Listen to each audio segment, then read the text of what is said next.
เต้นเจ๊จอยได้ยังไงเต้นเจ๊จอยทีเดียว ติดตามมันโทรศัพท์มันนะครับ ติดตามมาเมื่อไหร่อย่างเมื่อแล้วหนอ ครับมันนะครับ คือเคยไปดูรถเต้นอื่นบ้างบอก ไปครับ ที่อื่นไม่ได้ไป ไปนั่นแหละเข้า หรือว่าไปดูมาหลายเต้นไม่ได้ไปดู ไปครับ ไปดูไปโจมีคนแนะนำมีคนอย่างบอกผมมีเนาะ วันนี้ครับผมดูติ๊กต็อกครับ ดูติ๊กต็อก ครับ ดูติ๊กต็อกเต้นเจ๊จอยทีเดียวนี่หนอเลยตัดสินใจ ครับขายกันเขาไปซื้อกันนี่ ตัดสินใจแน่นอนเลยซื้อที่CBNเลย ครั เนาะ บอยากได้รถอีโว คือถ้าคือรถกันเนี่ยก็เลือกได้ถูกต้องนะครับเลือกได้ดีมากรถเยี่ยมมากเลยวิ่งดีมันก็เท่ากับรถใหม่เลย ครับ ดีใจสวยแต่ว่าถ้าใจไปถ้าอยากปรึกษาหารือก็โทรไปที่เต้นได้เนาะโทรไปหาเจ๊โทรไปหางานอะไร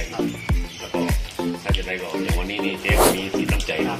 มีของแถมมีอย่างมากมายเนาะก็ถือว่าเป็นลูกค้ากันแล้วถ้ามี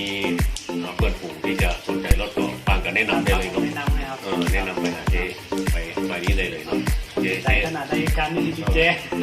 รู้สึกดีใจเนาะ ดีใจครับ ครับผมขอบคุณมากครับผมครับที่ไว้วางใจ